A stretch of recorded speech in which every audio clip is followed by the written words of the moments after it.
In the early 13th century, a new empire rose. Delhi became a thriving nexus of global trade. Skilled artisans and merchants fueled its growth. Central Asian trade routes. Late 12th century CE Milo.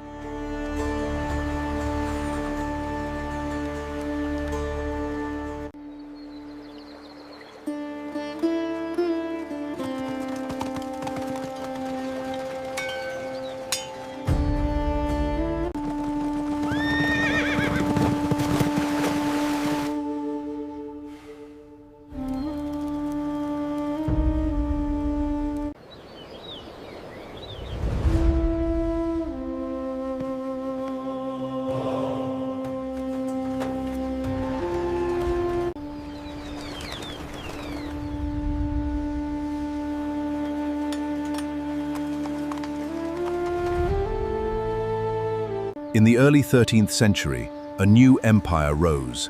Delhi became a thriving nexus of global trade. Skilled artisans and merchants fueled its growth. In 1210, Lahore witnessed the final game of a legendary ruler. A moment of joy, frozen by an unexpected twist of fate. The Delhi Sultanate dictated the course of Indian history for over 300 years. At its height, this empire stretched across the vast majority of the Indian subcontinent, reshaping the politics and culture of South Asia. Its physical legacy is still anchored in the landscape today. This 73-meter tower was built using the rubble of 27 demolished local temples. It stood as the tallest structure in India, a massive vertical marker of a new political reality. The man who commissioned this tower, Qutb-ud-Din Aibak, did not inherit a throne. In 1150, he was a child separated from his Turkic tribe. He was transported to a slave market in the Persian city of Nishapur and purchased as human property. A boy bought with copper coins eventually ruled over northern India. He achieved this through the Mamluk system, a sprawling, highly structured network of military slavery. In this system, a slave was not a laborer, but a specialized political asset. By stripping a captive of their family ties and local history, the state created an elite official whose only path to power was through professional competence and devotion to the Sultan. Aibak was not condemned to manual labor. His first owner, a prominent Islamic judge, placed him in a household with his own sons. There, Aibak mastered Quranic recitation, archery, and tactical horseback riding. He was eventually resold in Ghazni to the Sultan, Muhammad Ghori. When the Sultan distributed gifts to his massive slave household, Aibak gave his entire share away to the palace servants. The Sultan noticed this gesture and promoted him directly to master of the royal stables. During a border war with a rival empire, Aibak was captured by enemy scouts and detained in an iron cage. When the Ghurid army eventually won the battle and broke the enemy lines, the Sultan personally discovered Aibak still locked inside. This pipeline of elite education and shared survival integrated Aibak into the Sultan's inner circle. He had been transformed from a commodity into a trusted administrator, an official whose identity was now synonymous with the success of the Ghurid state. By 1192, that training was put to work on a massive scale. After a decisive victory at the Second Battle of Tarain, Sultan Ghori marched back to Ghazni. He left Aibak behind as the supreme commander of his newly conquered Indian territories. Aibak moved swiftly to consolidate control. He deposed the local Tamara ruler for treason, seized direct control of Delhi, and launched a series of campaigns across the Doab region, crushing rival kingdoms. His campaigns were characterized by mass enslavements and the destruction of local temples. Yet he simultaneously instructed his engineers to physically reassemble the ruined stone pillars, using the intricate local masonry to build the first mosques in Delhi. Aibak was executing a new strategy for the Ghurids in India. He stopped conducting seasonal raids for temporary plunder and began establishing heavily fortified military stations. He was building the infrastructure for a permanent occupation. In March 1206, the Ghurid Empire suddenly fractured. Sultan Muhammad Ghori was assassinated, leaving behind a massive territory with no capable royal heir to take the throne. The emperor's biological family was sidelined. The real power rested with his elite Mamluk commanders. 3 of these slave generals, including Aibak and his own father-in-law, turned their armies against each other to carve up the empire. Aibak initially marched on the old capital in Afghanistan, but he quickly realized the Western territories were a chaotic drain on his resources.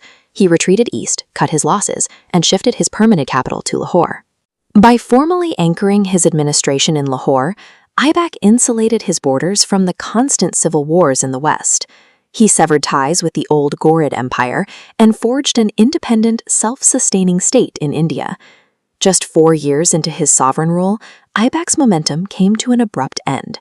In 1210, while playing a horseback game of polo, he fell from his mount. The wooden saddle pommel pierced his ribs, killing him instantly. Aibak died without establishing a strong biological bloodline. His sudden burial left his newly stabilized kingdom staring directly into another succession crisis. But the state did not collapse. The Turkic officers quickly evaluated his weak immediate successor, bypassed him entirely, and turned to a proven military commander named Iltutmish to take the throne. Iltutmish had no royal ancestors. He was Aibak's own former slave, purchased years earlier after a military campaign, and groomed through the same rigorous pipeline of martial and administrative training. Aibak's reign demonstrated that the Mamluk system could survive the death of its founder.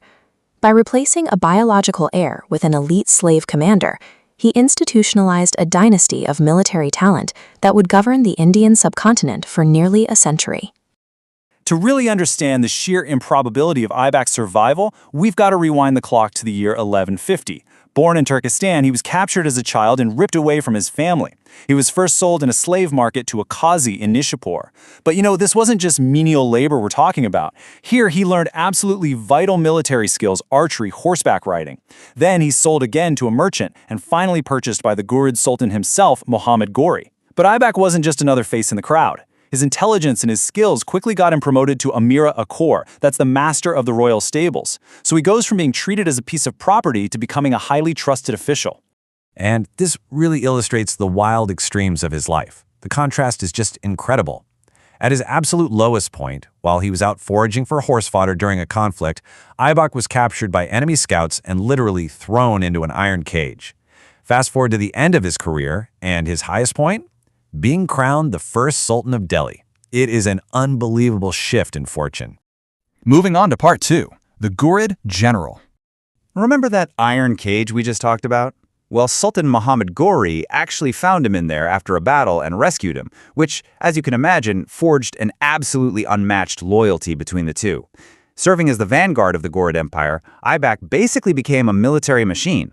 After the massive victory at Tarain in 1192, the Sultan put Aibak in charge of his Indian territories.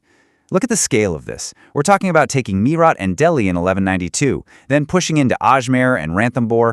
By 1197, he's defeating armies at Mount Abu and raiding Anhilwara in Gujarat. Then Budaun, Varanasi, and eventually securing crucial forts like Kalanjar by 1202. He was relentlessly expanding the empire's footprint all across northern India. Now, with such vast conquests came immense destruction, which, unfortunately, was a grim reality of warfare in this era. A contemporary chronicler named Hassan Nizami recorded some truly staggering claims about these campaigns. He wrote that Aibak, quote, destroyed idols in 1,000 temples and enslaved tens of thousands of people, specifically claiming 20,000 in Gujarat and 50,000 in Kalanjar alone. But the crucial point here is how we actually interpret these historical records today. You see, 13th century chroniclers often used incredibly high numbers. Why? Well, to emphasize the military might and the religious zeal of their leaders.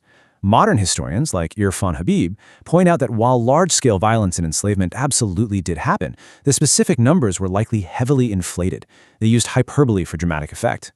What's really fascinating to me about Aibak's expanding military machine is its pragmatic evolution. His forces were definitely not a monolith. Yes, they included Turks, Ghurids, Khorasanis, and Khaljis. But as he established control in India, he realized he needed to adapt. He began integrating local Hindu soldiers early on, even during the 1192 siege of Meerut. Eventually, his forces of Hindustan proudly included local Hindu chiefs, known as Ranas and Thakurs. It was a highly practical, strategic blending of armies that was absolutely required to maintain such a massive empire. Which brings us to part 3, Rise to Power. Everything completely changed on March 15, 1206. On that date, his master, Sultan Muhammad Ghori, was assassinated. And to make matters vastly more complicated, the Sultan left absolutely no clear heir. He had once said he trusted his slaves like his sons, but, without an official written line of succession, this sprawling empire was immediately thrown into total chaos. So looking at the political landscape, you had a huge power vacuum. There were three main slave generals left standing, each with their own power base and their own ambitions. First, you had Aibak in Delhi and Lahore. Then, you had Taj al-Din Yildiz, who, incredibly, actually happened to be Aibak's father-in-law, over in Ghazni, claiming total succession and marching on Punjab. And finally, Nasr ad-Din Kabacha in Multan, controlling the western frontier. Aibak had to use a brilliant mix of diplomacy and sheer military might, literally fighting against his own father-in-law at one point, just to secure his position and protect his Indian territories. Part 4. First Sultan of Delhi. Now, this official independence didn't just happen overnight. As we can see on the timeline, in 1192, he's just a representative. By 1206, right after the assassination, the citizens of Lahore actually request him to assume sovereign power, and he informally ascends the throne. But it wasn't until 1208 or 1209 that he finally received the official deed of investiture and the ceremonial parasol, which is called a chatter, from Ghori's successor in Ghazni. So, step by step, he transitioned from a mere viceroy to the officially recognized, fully independent ruler of Hindustan. And here is a pretty surprising character detail that the chronicles actually agree on. Despite his brutal conquests and a life pretty much entirely forged in warfare, Aibak was highly praised by his subjects for his justice and his immense financial generosity. In fact, he earned the title Lak Baksh, which literally translates to giver of locks. This referred to the hundreds of thousands of copper coins he generously distributed to the people. And finally, part 5, death and legacy. Aibak fought literally his entire life to reach the top, but his time as an independent sultan lasted barely 4 years. Think about it. He survived detentions in iron cages, countless sieges, massive bloody battles, only to die in a sporting accident. In 1210, while playing shogun, which is an early form of horseback polo, in Lahore, his horse fell. The pommel of the saddle pierced his ribs, and he died instantly. Just like that, out of nowhere, the first sultan of Delhi was gone. Now, his sudden death paved the way for his successors, who are commonly referred to as the Mamluk or slave dynasty. But we need to clarify a major historical misconception here, because the term is actually a misnomer.